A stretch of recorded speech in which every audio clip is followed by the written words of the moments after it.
Tyson, kau tahu, kalau kau pukul aku bulung kau. Aku akan bunuh kau. Pada tahun 1986, Mike Tyson berumur 19 tahun dan telah menewaskan 19 lawan pertamanya secara kalah mati.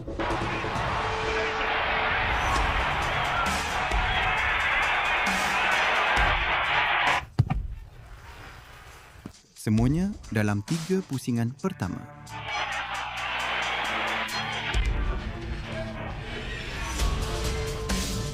Tetapi pada malam itu, di Madison Square Garden, lawannya bukanlah peninju biasa.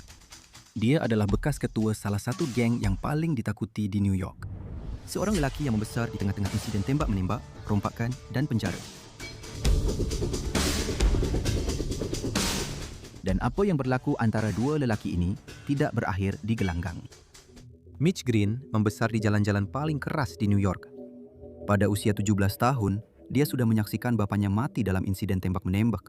Dan dia sendiri pernah ditembak 2 kali. Jalanan telah membentuk dirinya dengan cara yang paling kejam sekali. Polis New York telah mengenal pasti dia sebagai ketua Black Spades, salah satu geng yang paling digeruni di bandar itu. Rekod jenayahnya termasuk rompakan, pergaduhan jalanan dan beberapa kali ditangkap. Tetapi hidup telah membawanya ke gimnasium tinju. Dan menurut ibunya sendiri, itulah penyelamatnya. Dia tidak berminat untuk berubah, sehinggalah dia mengenali tinju. Dan itu telah mengubah dirinya. Kerana di sebalik seorang ahli geng, terdapat seorang atlet sejati. 6 kaki 5 inci tinggi, 82 inci rentang tangan. Dagu sekeras granit yang kelihatan seperti direka untuk menyerap hentakan. Pada tahun 1976, dia memenangi kejuaraan sarung tangan emas New York. Dan 1 dekad kemudian, dia menjadi pencabar sebenar dengan 16 kemenangan dan 10 knockout.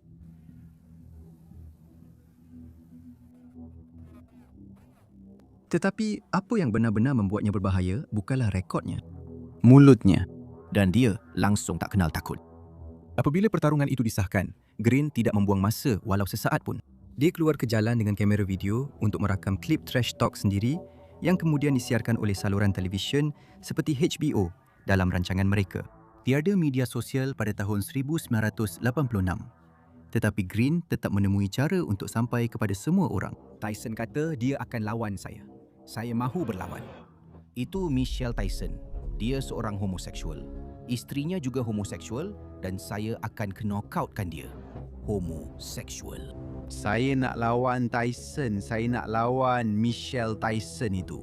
Semua orang perlu tahu bahawa Tyson adalah seorang homoseksual. Jangan ada yang ragu bahawa Michelle Tyson adalah homoseksual. Homoseksual. Dan apa yang dikatakan, tidak ada tapisan. Dia memanggil Tyson sebagai kapas. Dia kata Tyson cuma gembar-gembur saja. Dia satu-satunya peninju heavyweight yang tak pernah dikalahkan dengan KO. Tapi apa yang paling menyakitkan dia adalah tentang duit. Tyson dapat $300,000 malam itu. Green cuma dapat $30,000. Dan dia pastikan semua orang tahu tentang itu. Kenapa aku nak bayang kau? Aku takkan bayang kau sampai aku dibayar dulu. Sidang media jadi medan pertempuran. Green melontarkan kata-kata hina tanpa henti. Cuba bermain dengan fikiran Tyson sebelum loceng pertama berbunyi. Aku lak buntut aku dengan Mike Tyson. Akan ada pertarungan baru. Aku tahu kau takut padaku. Ini adalah tinju. Tyson tidak membalas dengan kata-kata. Dia membiarkan pandangannya berbicara untuk dirinya. Dan pandangan itu berkata sesuatu yang sangat jelas. Dia tidak mahu menjatuhkannya dengan cepat. Dia mahu membuatnya menderita selama mungkin. 20 Mei 1986. Madison Square Garden, New York. Pentas besar pertama dalam kejayaan Mike Tyson. Dan dia datang tanpa jubah, tanpa stokin, seperti biasa. Seperti seorang gladiator. Green masuk ke gelanggang dengan sikap seseorang yang tidak takut pada apa-apa. Tetapi mereka yang benar-benar mengenalinya perasan sesuatu yang berbeza pada pandangannya malam itu. Kurang keyakinan daripada yang ditunjukkannya di depan kamera. Loceng berbunyi dan Tyson meluru ke tengah gelanggang seperti sebuah lokomotif.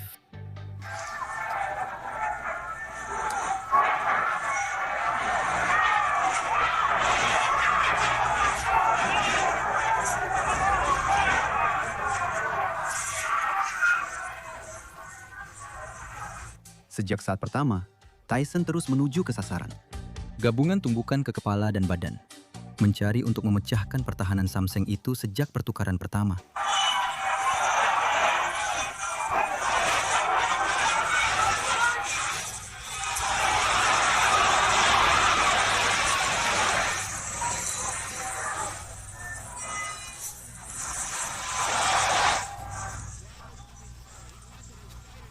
Green, dengan segala ketinggian dan julat tangannya, cuba menggunakan jab panjangnya untuk mengekalkan jarak.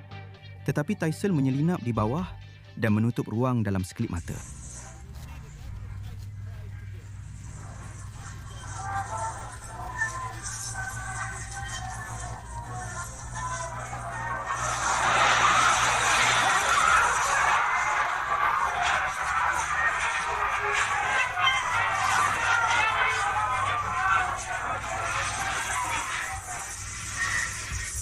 Pengulas menyedari sesuatu sejak pusingan pertama. Green melancarkan tumbukannya dari kaki belakang, tanpa memindahkan berat badan, tanpa mengepal tangan dengan betul. Tumbukan Green sampai, tetapi tanpa kuasa yang cukup untuk membuat Tyson berundur. Dan Tyson melihat semuanya.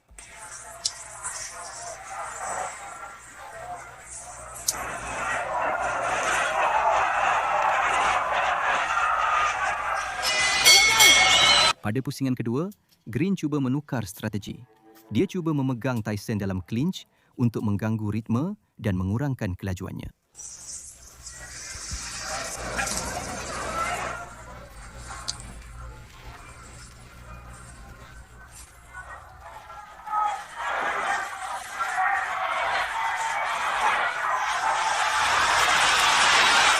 Tetapi, memegang Tyson tidak semudah yang disangka. Setiap kali Green cuba melilitkan tangannya pada Iron Mike, Tyson akan mencari sudut untuk melepaskan tumbukan pendek ke badan yang membuatkan si Samseng itu kehabisan nafas.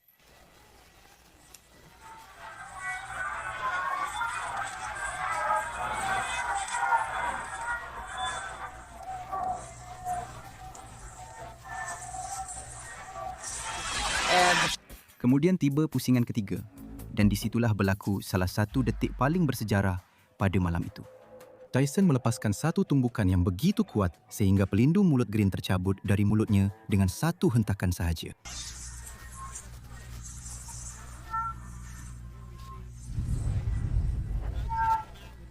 Penonton di Madison Square Garden bersorak kuat.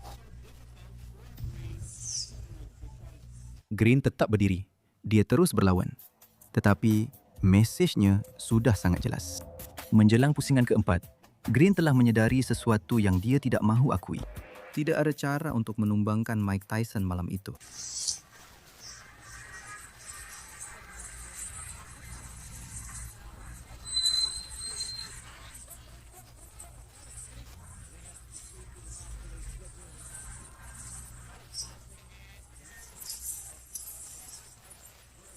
Jadi dia mengubah sepenuhnya rancangannya. Dia menjadi gabungan antara peninju dan ahli gusti. Dia sering melakukan clinch, memeluk setiap kali Tyson masuk. Melakukan apa saja untuk bertahan dan mengganggu rentak Iron Mike.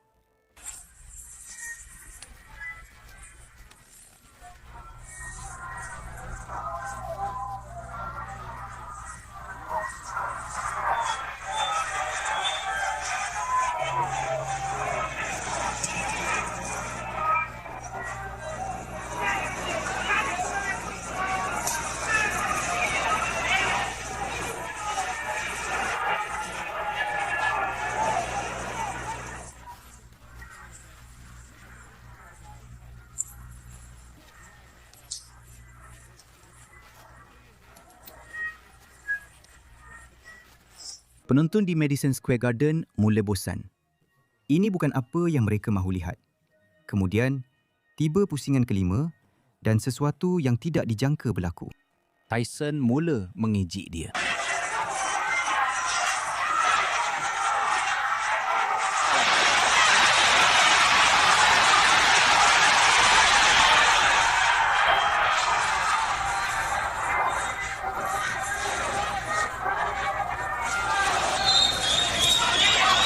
Green membalas dengan lebih banyak trash talk di dalam gelanggang. Dia menjerit di muka Tyson sambil menerima tumbukan.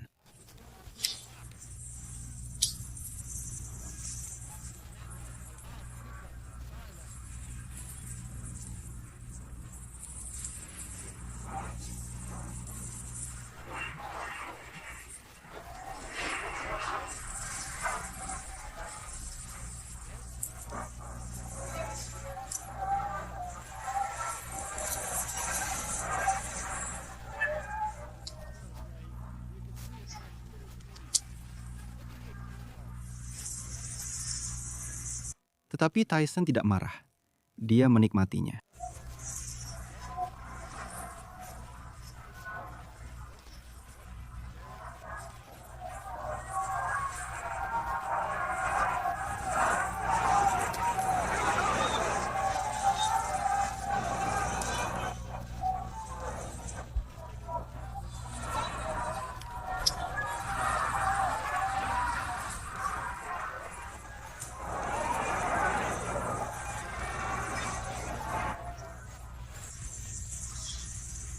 Jika anda rasa Mitch Green layak menerima pukulan ini, tekan suka dan langgan saluran ini.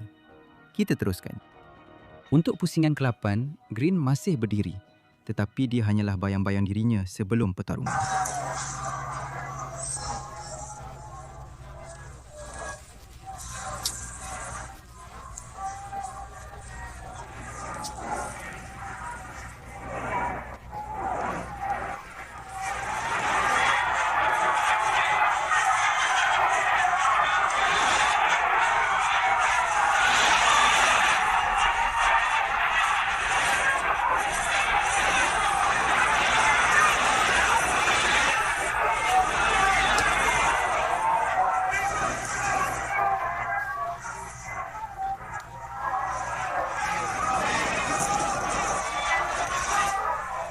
Wajahnya menunjukkan kerosakan terkumpul daripada 8 pusingan hukuman berterusan.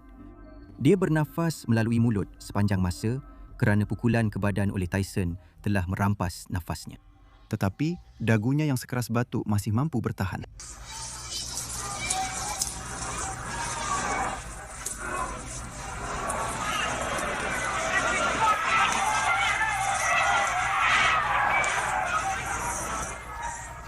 Tyson terus menekan, mencari KO muktamad yang tidak pernah tiba. Bukan kerana dia tidak boleh menumbangkannya, tetapi kerana Green melakukan apa yang perlu untuk terus bertahan. Clinch pada masa yang tepat. Pelukan setiap kali Tyson menyerang dan dagunya yang seolah-olah tak pernah goyah itu menyerap segala pukulan yang datang.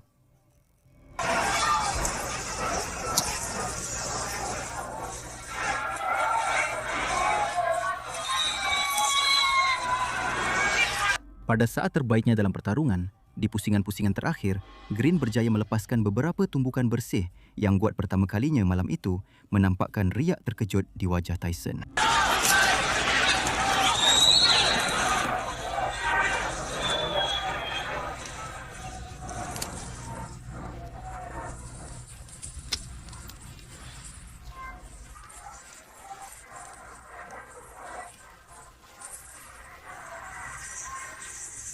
Penonton memberi reaksi dan Tyson tersenyum. Untuk pusingan ke-10 dan terakhir, Tyson menutup pertunjukan dengan mencari KO terakhir. Tetapi Green bertahan hingga loceng penama.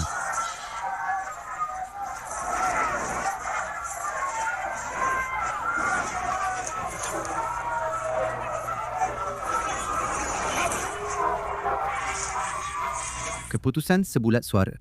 Tyson memenangi 9 daripada 10 pusingan di ketiga-tiga kad markah. Tetapi, tiada siapa di Madison Square Garden malam itu pulang dengan berfikir bahawa Mitch Blood Green telah dihancurkan seperti lawan-lawan Tyson sebelum ini.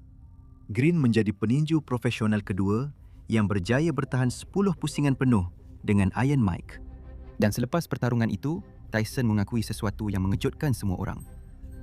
Bahawa dia sengaja membiarkan Green bertahan hingga tamat pertarungan untuk menghukumnya selama mungkin. Tetapi persaingan mereka tidak berakhir di dalam gelanggang.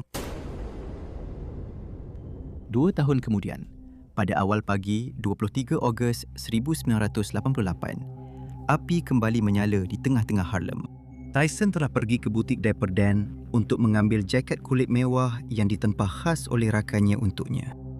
Apa yang Tyson tidak tahu ialah Green berada di kawasan itu dan Green masih menyimpan dendam yang sama seperti dulu. Pergaduhan, wang dan penghinaan di khalayak ramai. Dia masuk ke kedai itu seorang diri, di bawah pengaruh Angel Dust, dan menuntut Tyson memberinya peluang bertarung semula atau mengosongkan poketnya di situ juga. Tyson menyeretnya keluar dan apa yang berlaku selepas itu mengambil masa kurang daripada 20 saat. Tyson menumbuk Green dengan tangan kosong, mematahkan tulang mata, menghancurkan hidungnya dan meninggalkannya terbaring di atas tanah di Harlem. Dia tumbuk saya sebab dia bersama kawan-kawannya, kau tahu. Dan bila dia tumbuk saya fikir saya mungkin ada peluang untuk capai apa yang saya nak. Sebab semua orang kata, pegang aku, kau tahu, peluk aku supaya aku boleh lari. Dia berjaya lari dan dia macam berlari ke arah saya. Saya cuba nak kejar dia, kau tahu. Dan macam saya cakap, saya ambil tindakan sendiri, kau tahu. Masa tu, kau tahu, saya memang marah. Saya memang bersedia nak bertindak. Dalam proses itu, Tyson patahkan tangannya sendiri dan terpaksa memakai simen selama beberapa minggu. Saya gementar. Saya tak pernah buat. Heaven dah 7 tahun tak bergaduh jalanan. Dan saya takut dan jadi paranoid sebab dia makin dekat, dia asyik datang dekat dengan saya. Maksud saya, jadi saya pertahankan diri saya. Dia kata Mitch cari masalah. Mitch terus membebel dan Riven serta Mike bangun berdiri. Sebab dah bersentuhan dan Mike kata, tengok, jangan main-main dengan aku dekat-dekat. Maksudnya undur, jangan datang terlalu dekat. Lepas tu Mitch pegang bajunya dan nampaknya cuba cari poket dia sebab dompet dia jatuh. Mitch Green yang tumbuk dulu. Maksud saya Mike Tyson tetap Mike Tyson. Dia takkan biar sesiapa buat macam tu pada dia. Lepas Mike pertahankan diri, Mitch pun buat benda yang sama. Ia memang tak sedap dipandang. Tak payah cakap, saya ada gambar Mike pukul Mitch masa Mitch dah terbaring atas tanah. Kau tahu, dia tengah pukul, pegang Mitch sebab Mitch pegang dia. Saya ada gambar lepas Mike dapat tumbuk dia dengan tangan kanan sebab saya tak nampak masa dia tumbuk tu macam tumbukan betul-betul. Saya tak pernah dapat sudut yang bagus, tapi Mitch dah terangkat dengan kaki belakang dia terangkat ke udara, kau faham? Dan apa yang kau nampak cuma kaki dia dan dia dah terbaring. Keesokan paginya gambar muka Green yang lebam teruk keluar di semua akhbar di bandar. Green saman Tyson sebanyak $20 juta. Seorang hakim beri dia $45,000. Hampir sama dengan apa yang dia dapat untuk pertarungan di Madison Square Garden. Mitch Green berjaya bertahan di jalanan New York, berjaya bertahan dari tembakan, berjaya bertahan di penjara dan berjaya bertahan dengan Mike Tyson di gelanggang lebih lama daripada hampir semua lawan lain pada zaman itu.